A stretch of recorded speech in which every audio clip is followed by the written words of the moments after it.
wabarakatuh. Kami akan melanjutkan jawaban dari kasus nomor 3, yaitu kasusnya adalah di Kota Banda Aceh. Dalam suatu forum formal, seorang pengusaha asing ingin menjelaskan hasil studi kelayakan untuk berdirinya sebuah perusahaan multinasional di Indonesia.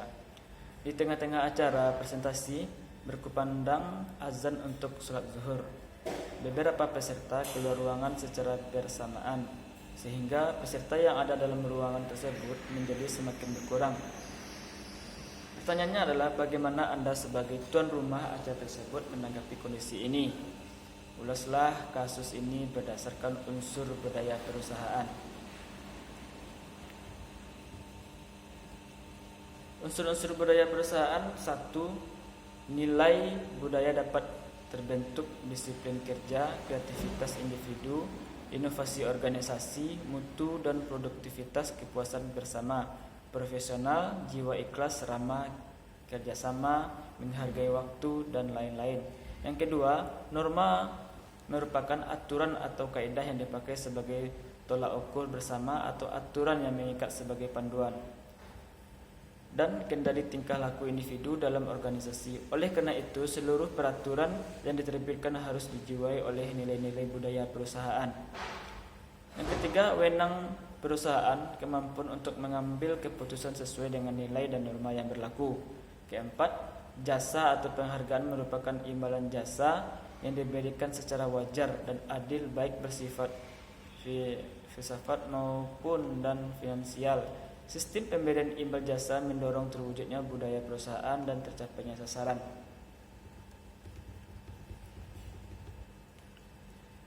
Di Banda Aceh sendiri, kita semua tahu bahwasanya Kota Banda Aceh adalah kota yang benar-benar mengandung tentang agama Islam, dan mereka semuanya menganut agama Islam. Apalagi mendengar suara azan, kita sudah tahu bahwa setiap kegiatan mereka, kalau waktu azan masuk, mereka akan meninggalkan ruangan. Pertanyaan, bagaimana Anda sebagai tuan rumah acara tersebut menanggapi kondisi ini? Nah, kondisinya adalah seorang pengusaha asing tadi harus mempelajari bagaimana budaya-budaya yang ada di Banda Aceh. Yang pertama. Kemudian yang kedua, pengusaha asing tadi harus menyikapi secara profesional. Kita sebagai pengusaha, kita sebagai salah satu akan mendirikan usaha di tempat tersebut, maka kita harus melihat kondisi dan kebudayaan yang ada pada daerah tersebut. Kita bahas kembali yang nomor 1, yaitu kita harus mempelajari kebudayaan yang ada di Banda Aceh. Di Banda Aceh sendiri kita lihat bahwasanya kegiatan keagamaan ataupun dalam ibadah agama, maka semua kegiatan dihentikan.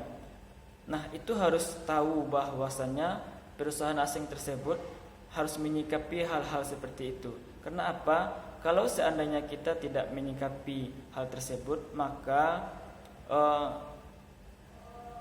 studi kita tadi itu akan sehingga peserta tersebut jadi semakin berkurang, semakin tidak ada yang mendengar, karena toleransi itu dibutuhkan di sana. Kalau seandainya waktu sholat masuk, maka kita harus menghentikan presentasi kita untuk beberapa orang. Dan jadi ketika waktu azan dikumandangkan, seluruh peserta yang ada dalam ruangan kita beri dispensasi untuk melakukan istirahat dan melaksanakan ibadahnya secara berjamaah atau masing-masing di tempat yang kita sediakan. Di dunia bisnis, kita harus juga memperlihatkan seorang pengusaha harus memberikan layanan kepada karyawan kita.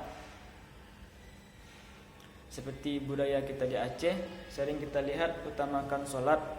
Nah, maka kita sebagai pendiri yang akan mendirikan perusahaan di tempat tersebut, maka kita harus paham bahwasanya di Kota Banda Aceh memang seperti itu kebudayaannya. Kita lihat bagaimana dia berbicara, kemudian bagaimana dia saling berkomunikasi, bagaimana orang Banda Aceh berbicara dengan atasannya, dengan teman-temannya, maka kita harus menyikapi hal tersebut dan harus memberikan dispensasi dengan catatan jam kerja kita harus tahu. Dan kemudian apalagi ini waktu azan dikumandangkan, maka perusahaan tersebut harus memilih atau harus memberikan waktu sholat kepada peserta di dalam presentasi tersebut. Baik, ini itu yang dapat kami sampaikan. Terima kasih. Assalamualaikum warahmatullahi wabarakatuh.